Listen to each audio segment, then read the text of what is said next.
종종 예수님을 믿지 않은 불신자 분이 돌아가셨을 때 약간의 친분으로 인해서 장례를 집례해달라는 요청이 들어올 때가 있습니다. 사실은 불신자인 분들을 장례를 해준다는 것은 굉장히 어려운 거죠. 왜냐하면 신학적으로 예수님을 믿지 않는 사람에 대해서 신학적으로 봤을 때 그 죄인은 자신의 죄에 대한 대가를 스스로가 감당을 해야 됩니다. 그것에 대한 신학적인 관점과 예수님 없으면 그 죄에 대해서는 용서받을 수 없다는 것을 믿고 있는 저에게는 그런 장례를 집례하기가 굉장히 어렵습니다. 그래서 보통 목회자들은 이런 부분들에 있어서 그 장례 집례에 대해서 거절하는 경우들이 굉장히 많이 있습니다. 결혼 주례도 마찬가지죠. 예수님을 믿지 않는 사람의 결혼 주례를 목사가 본다는 것은 굉장히 어렵습니다. 하지만 이런 부분들에 있어서 목회를 하다 보니까 여러 가지 고민과 갈등이 생기는 거죠. 이것을 복음을 전할 수 있는 기회로 삼으면 되지 않을까. 그렇게 하려면 좋은 말 많이 해줘야 됩니다. 이분이 지옥에 갔다라고 장례식례할 때 할 수가 없습니다. 그렇지 않겠습니까? 이분은 이제 자신의 죄에 대한 대가를 죽고 난 후에 스스로가 다 감당해야 될 것입니다. 이게 진리입니다. 이렇게 말할 수가 없습니다. 어떻게 해야 될지, 어떻게 설명해야 될지, 물론 그 가족들 중심으로 말해야 될 때, 그것에 대해서 여러 가지 설명을 해야 될 때, 목사의 입장에서는 이것은 해피엔딩이 아니라 새드엔딩이기 때문에 어떻게 보면 말하기가 굉장히 어렵고 까다로운 부분들이죠. 이런 부분들을 스스로 안에서 조정하기가 쉽지가 않습니다. 하지만 한 가지 확실한 것은 신학적으로는 조정이 안 되지만 조정을 해야 되는 이유와 원인을 찾아볼 때는 목양적으로는 다 조정이 됩니다. 목양이라는 것은 무엇입니까? 목양이라는 것은 먹이고 기른다는 것입니다. 목회라는 것은 기획을 한다는 뜻이고요. 목양이라는 것은 기르고 키운다는 것이죠. 그래서 목회자는 무엇을 하는 사람이냐면 목회와 목양을 동시에 하는 사람입니다. 목회적으로 봤을 때는 신학적인 중심이 딱 있어야 되기 때문에 되는 것과 안 되는 것이 딱 나눠집니다. 냉정해집니다. 날카로워집니다. 여러분, 목사들은 기본적으로 학자입니다. 신학자입니다. 그러면서 설교자입니다. 목양자이기도 하고. 그런데 신학자로서 보면 이것을 시야에도 먹힐 수 없는 영역들이 너무 많습니다. 그런 부분에 있어서는 날카롭게 대해야 될 때가 있습니다. 그때가 언제냐면 교육할 때입니다. 그때 제자 훈련할 때, 교육할 때, 그리고 사람을 세울 때, 이럴 때는 굉장히 날카로워집니다. 굉장히 기준이 엄격해집니다. 함부로 사람을 세울 수 없습니다. 함부로 누군가에게 이것이 옳다라고 말하지 않습니다. 그런데 목양적으로는 좋은 게 좋은 겁니다. 왜냐하면 이 사람 마음이 다치지 않게 하기 위해서. 그래도 이 사람이 살아가야 되니까, 이 가정이 살아가야 되니까 어떻게든 위로를 해야 되고 어떻게든 그 사람의 마음을 보호해야 되고 케어해야 될 필요를 목사가 가지는 거죠. 여러분, 예수님께서 베드로에게 이렇게 이야기합니다. 내 양을 먹이라, 내 양을 치라, 내 양을 먹이라. 여러분, 이것은 어떤 의미입니까? 먹인다는 것은 목양적 의미입니다. 치라는 것은 목회적 의미입니다. 이것에 대해서 우리가 구분되지 않으면 교회는 그냥 막 냉정해지거나 아니면 그냥 막 너무 따뜻해져서 기준이 없는 교회로 자랄 가능성이 굉장히 많습니다. 여러분, 이런 부분에 있어서 목사로서 굉장히 많은 갈등을 하게 됩니다. 예를 들면 이런 거예요. 우리가 수요일날 수요 예배가 있지 않습니까? 그런데 성도들의 가정이 이렇게 가정과 가정끼리 만나서 수요일날 저녁에 식사를 한다. 물론 다 오지 않은 분들이에요. 그런데 식사를 한다. 그러면 어떻게 해야 될지 잘 모르겠습니다, 사실. 제일 처음에. 한 2, 3년 차 딱 됐을 때 분명히 우리 교회 수요 모임이 있는데 그 시간에 가정과 가정끼리 만나서 마음껏 이렇게 모임을 가지더라고요. 그 모임 가지는 것이 너무 이쁘고 아름다워 보였습니다. 그런데 교회가 모이는 공적인 모임이 있지 않습니까? 이런 모임에 있어서 어떻게 해야 될지, 어떤 중심을 가지고 이것을 대해야 될지 모르겠더라고요. 그래서 우리 믿음의 선배들은 수요일 날 그런 개인적인 모임을 하더라도 수요 예배랑 겹치면 그 삶의 일상의 이야기들, 스토리에 대해서 굉장히 조심했던 경우들이 많습니다. 그리고 목사님들이 바로 그것에 대해서 그냥 바로 정죄함이 들어가죠. 그런데 개척을 한 입장에서는 여러분, 사람 모으는 게 중요하지 않겠습니까? 한마디 한마디가 너무 조심스럽습니다. 어떤 분은 이렇게 설명하더라고요. 개척교회 목사는 평생 목회적 을로 살아간다고. 그런데 제가 여러분 아시겠지만 성격이 그렇게 좋은 편이 아니지 않겠습니까? 을로 살지 않거든요. 여러분, 그런 부분에 있어서 어떻게 교육하고 어떻게 양육을 해야 될지 굉장히 많은 고민들을 했었습니다. 마음을 다치지 않게 하면서 교회적으로 공적인 모임을 중요하게 여기게 하는 방법이 무엇인가? 여러분, 이런 부분은 지금도 갈등이고 고민입니다. 그런데 성경을 보면 하나님의 생각과 사람의 생각이 다른 경우들이 굉장히 많이 나타납니다. 예를 들면 사람들은 왕을 세워달랍니다. 그런데 하나님은 왕을 세워주기 싫어하십니다. 그런데 결국에 어떻게 하십니까? 사람의 뜻이 꺾어질 줄 알았는데 하나님의 뜻이 꺾어졌어요. 결국 왕을 세웁니다. 아니, 이럴 수가 있습니까? 신학적으로는, 조직신학적으로는 하나님의 뜻은 반드시 이루어지거든요. 하나님은 어떻게든, 하나님은 불가항력적이거든요. 우리가 막을 수가 없습니다. 하나님은 우리가 가지고 있는 고집보다 하나님의 뜻은 완벽하고 하나님은 그 일을 반드시 이루시는 분이신데, 아니, 하나님이 마음에 안 들면 왕을 안 세우면 되는데 왕을 세우시는 거예요. 이것은 하나님의 뜻이 사람의 뜻에 진 것일까요? 아니면 존중한 것일까요? 이런 신학적인 부딪힘이 있을 때마다 고민이 많이 됩니다. 그러면 하나님도 우리를 대하실 때 냉정한 신학적인 칼을 가지고 대하시는 것이 아니라 하나님도 우리를 목양적으로 대하시는 것인가? 라는 생각을 하게 됩니다. 하지만 하나님은 이 위험성에 대해서, 하나님은 그것에 대해서 굉장히 중요한 방침을 내립니다. 그게 뭐냐면 신정 안에서의 정치를 하게 됩니다. 왕정을 하게 됩니다. 신정은 뭡니까? 왕을 세울 때 제사장을 통해서 기름 부음을 받게 해서 세웁니다. 그리고 왕의 견제 세력으로 이 제사장이 계속해서 견제를 합니다.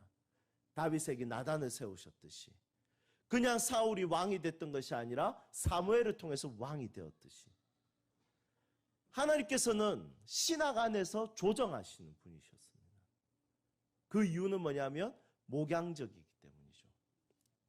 하나님께서 우리를 그냥 신학적으로 대하고 칼같이 공식적으로 이래서 저렇고 저래서 이렇고, 그렇다면 인생이 공식적으로 돼야 되는데 인생이 공식적입니까? 여러분, 인생이 전혀 공식적이지 않습니다. 하나님 믿어도 아프고, 하나님 믿어도 병에 걸리고, 하나님 믿어도 교통사고 나고, 하나님 믿어도 죽게 됩니다. 성경에 일어나는 이 좋은 일들이 우리의 삶에는 잘 일어나지 않는 것을 보게 됩니다. 살아가다 보면 성경에 있는 매뉴얼이 우리의 인생의 매뉴얼대로 그대로 나타나지 않을 때가 참 많이 있습니다. 다니엘과 세 친구, 그 세 친구들은 풀무불에 들어갔는데 살아서 돌아왔습니다. 그런데 우리의 인생은 풀무불에 들어가면 죽어서 나옵니다. 이런 것을 볼 때마다 가슴 아프고 마음이 너무 쓰려집니다. 대체 하나님의 이야기, 하나님의 방식, 하나님의 원칙과 하나님의 뜻은 우리의 삶에 어떻게 나타나는 것일까요? 이 열왕기서는 왕들을 계속해서 세웁니다. 그런데 하나님께서 계속 그 왕들 옆에 사람을 자꾸 붙여주십니다. 누구를 붙여줍니까? 제사장과 선지자를 계속 붙입니다. 왕정을 허락했지만 그냥 내버려 두지 아니하시고 하나님께서 계속 신정을 할 수 있도록 하나님께서는 사람을 계속 붙여주시는 거죠. 여러분, 이 땅의 삶도 마찬가지입니다. 우리가 왕이지 않습니까? 우리 삶에 왕정이지 않습니까? 내 인생에 대해서 아무도 터치할 수 없습니다. 내가 왕이죠. 내가 다스리고 있습니다. 하나님은 그것에 대해서 인정하십니다. 네가 사고 싶은 거 사봐. 괜찮아. 네가 가지고 싶은 거 가져봐. 그래, 노력해봐. 그래, 너의 야망을 오케이 해봐. 네가 장사하고 싶어. 콜. 그래, 오케이. 네가 하고 싶은 거 한번 도전해봐. 네 에너지를 어디다 쓸지 한번 생각해봐. 하지만 하나님께서는 계속해서 신정을 하십니다. 하나님 다스리십니다. 어떻게 해요?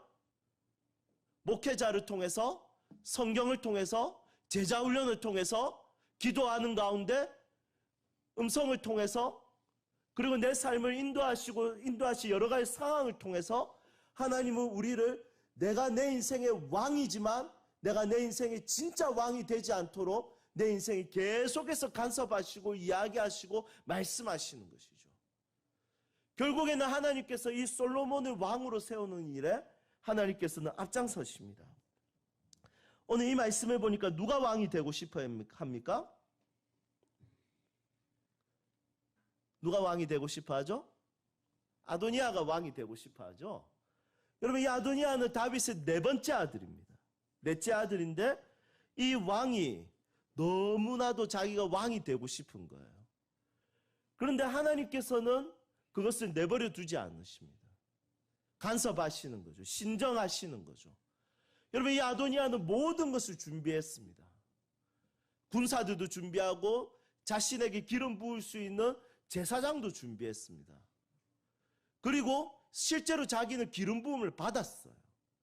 그런데 기름 부음을 받았지만 하나님은 아니야 라고 말씀하시고 솔로몬에게 기름 부음을 다시 받게 합니다.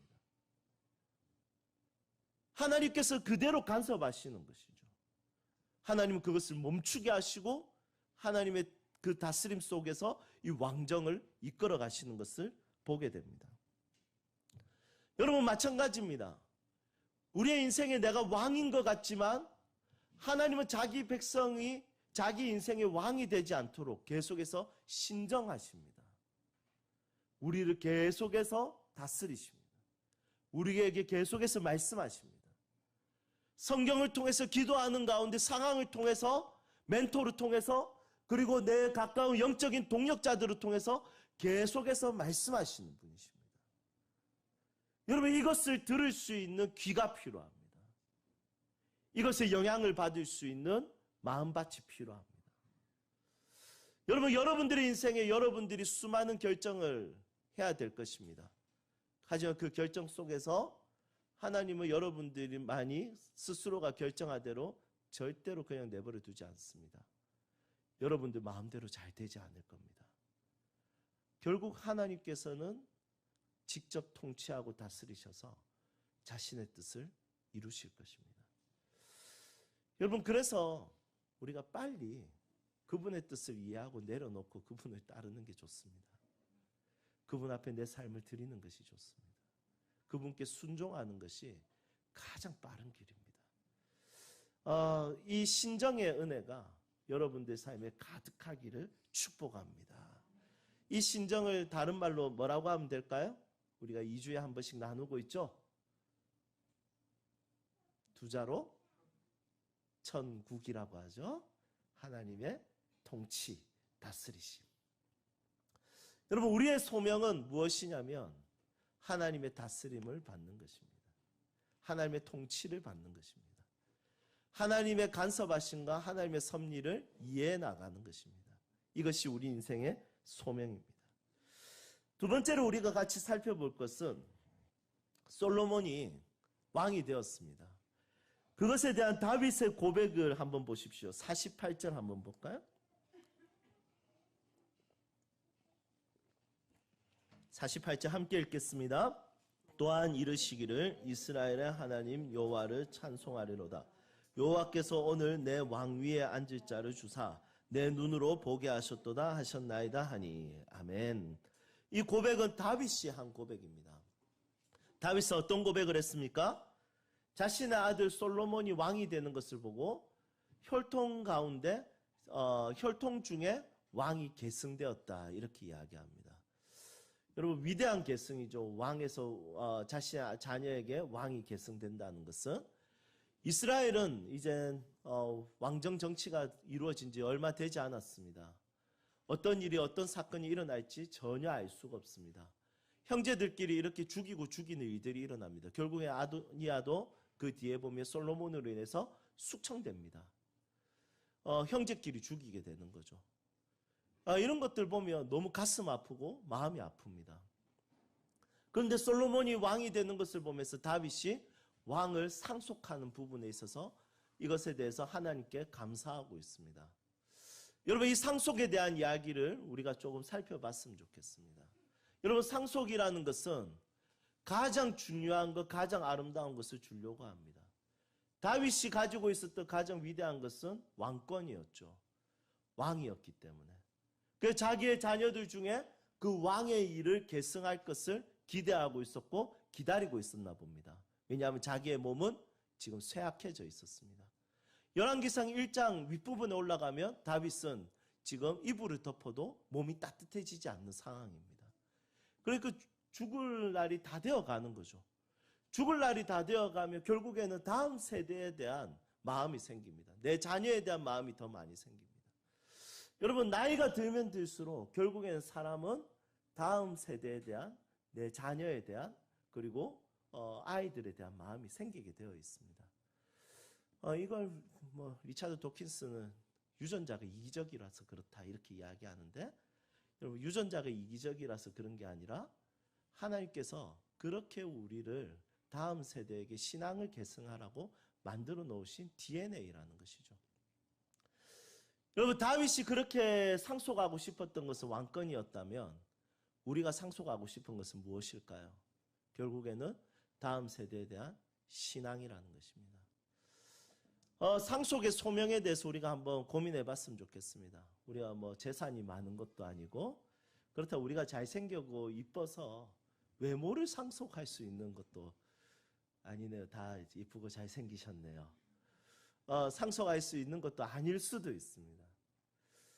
그렇다고 해서 우리가 주식을 이렇게 상속시켜주면 참 좋겠지만 가진 것도 별로 없습니다. 결국에는 땀은 땅을 못 이기지 않습니까? 땅을 상속하는 게 가장 좋을 것 같은데 그렇지만 여러분 우리 그리스도인들에게는 딱 한 가지 상속하고 싶은 것이 있지 않습니까? 예수 잘 믿으면 좋겠다. 이거 안 하지 않겠습니까? 여러분 이제 연말이 다 되어 가는데 우리가 이 상속에 대한 개념에 대해서 우리가 다시 한번 더 고민해 봤으면 좋겠습니다. 나에게 상속할 신앙이 있는가라는 생각을 하면 좋을 것 같습니다. 제가 이순자 집사님 가정에 신방 예배를 드렸을 때 이 가정의 참 아름다움은 신앙의 상속이 굉장히 아름답게 이어지는 것이 참 좋습니다. 집사님도 그 고백을 참 많이 합니다. 항상 우리 집사님 또 별명이 또 감사 우먼이지 않겠습니까?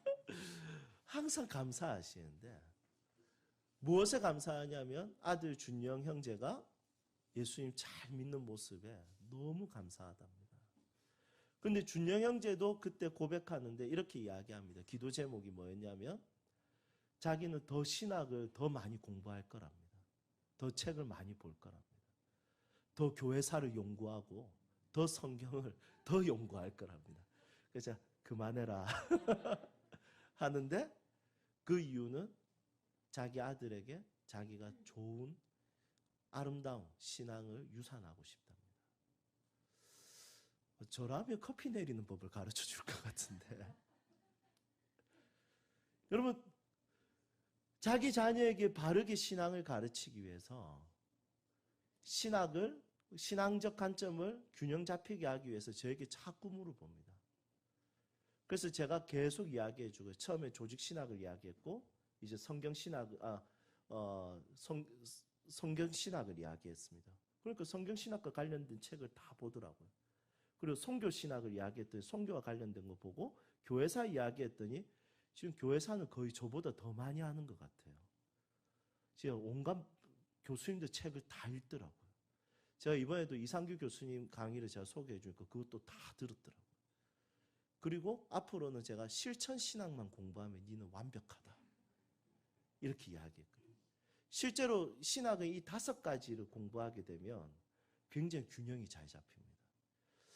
여러분, 자녀에게 좋은 신앙을 물려주기 위해서 그냥 한쪽으로 치우치는 신앙이 아니라 균형 잡힌 신앙을 가르치기 위해서 이것을 공부하고 연구하고 생각하는 것.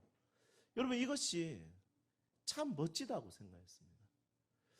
이거는 보통 한 50대 돼야 꿈꿀 수 있는 건데 벌써 30대부터 이 꿈을 가지고 그런 이야기들 하는 것이 제 개인적으로는 기도가 간절하게 되었습니다. 여러분, 여러분들의 자녀에게 진짜 주고 싶은 것이 무엇입니까? 성공하면 뭐 하겠습니까? 지옥 가는데. 똑똑하면 뭐 하겠습니까? 자기만 아는데. 인사 한번 할 줄 모르는데. 여러분, 자기의 인생 가운데 이기적인데. 예수님하고 전혀 상관없이 사는데.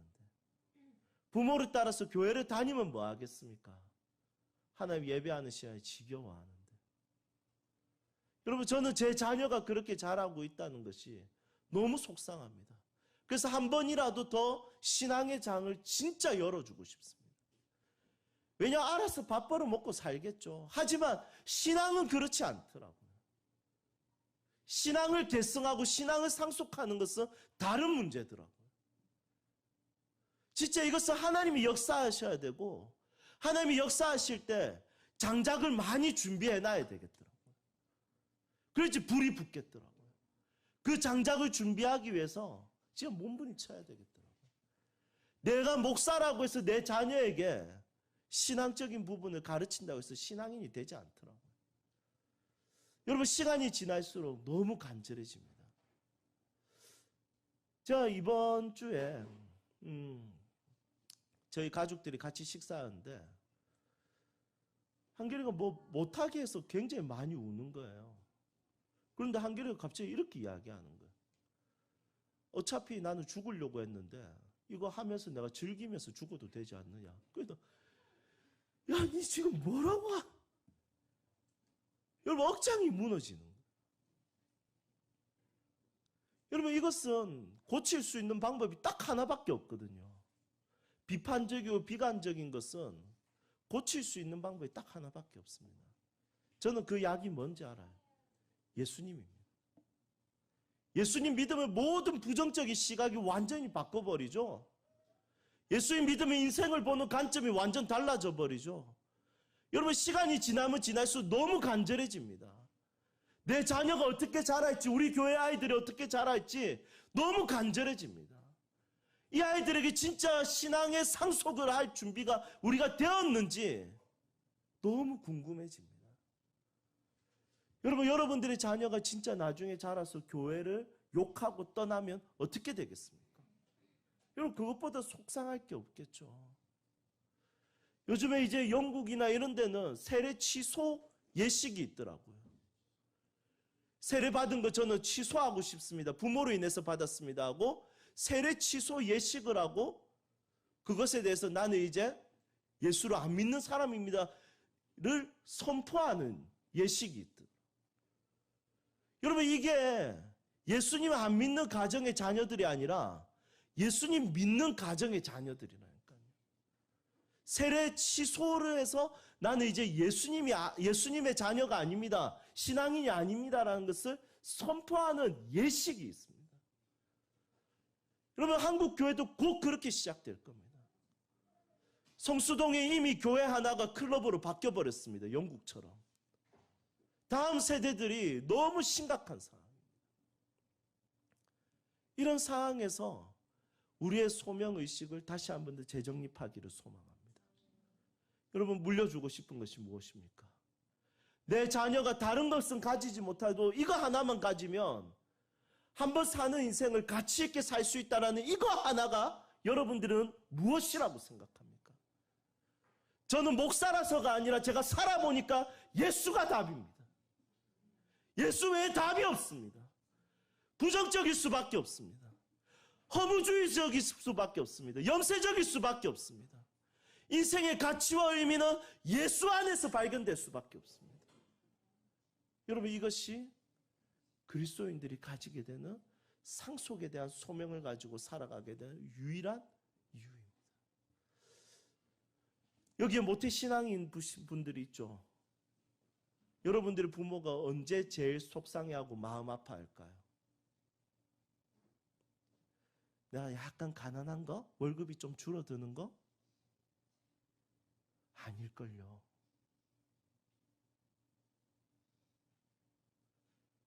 여러분들 한 달만 교회 안 나가고 부모님한테 한 달 뒤에 저 한 달 동안 속상하고 답답해서 안 나갔어요. 이젠 교회 안 나갈 거예요. 여러분, 부모가 만약에 그리스도인이라면 그거 하나에 굉장히 속상해 할걸요. 여러분, 우리 자녀들이 진짜 예수 믿는 자녀로 자랐으면 좋겠습니다. 여러분, 이 사명과 이 소명을 가지고 살아가기를 주님의 이름으로 축복합니다. 저는 어제 아침에 구미 온누리교회 항존직 분자들을 위한 세미나를 하고 왔습니다. 그 자리는 제가 제일 어렸습니다. 왜냐하면 항존직은 전부 다 안수집사, 권사, 장로님들이 이렇게 직분을 받는 것이죠. 그분들이 한 100명 정도 모였었는데 그분들에게 말씀을 가르치고 그분들에게 교회론에 대한 이야기들을 했었습니다. 우리 교회가 항상 배우는 거 있죠. 반목회에 대한 거, 소그룹 인도에 대한 리더십에 대해서 반응이 뜨거웠습니다. 다음에 꼭 한번 다시 와달라고 하더라고요. 그래서 오전에 그렇게 하고 이제 오후에 거제도에서 집회가 있어서 넘어가다 너무 피곤해서 휴게소에서 한번 자고 거제도에 갔습니다. 거제도에 가서 이제 다음 세대들이 학교마다 기도 운동을 일으키기 위해서 거제 신영교회에 모여서 예배하기로 되어 있었습니다. 제가 설레더라고요. 왜냐하면 제가 좋아하는 레이지파 스카프레너 목사님 그 찬양팀 와가지고 인도하고 제가 뒤에 설교하고 딱 같이 리빙호프 부르는데 너무 좋았습니다. 그분들 또 강렬하지 않겠습니까? 목소리가 자매인데 우와 막 이런 목소리 나거든요. 너무 기대가 돼서 가고 있었는데 거제 신영교회에서 예배 드릴 때는 제가 나이가 제일 많았습니다. 아이러니하더라고요. 오전에는 어른 세대들과 함께 말씀을 나누었고 저녁에는 다음 세대들과 함께 말씀을 나누었습니다. 여러분, 누구에게 말씀 전하는 게 힘들었을까요? 여러분, 오전에 하는 것은 하나도 안 힘들었습니다. 처음부터 끝까지 웃기고 울리고 그냥 하는 것마다 끝났습니다. 진짜. 그런데 저녁은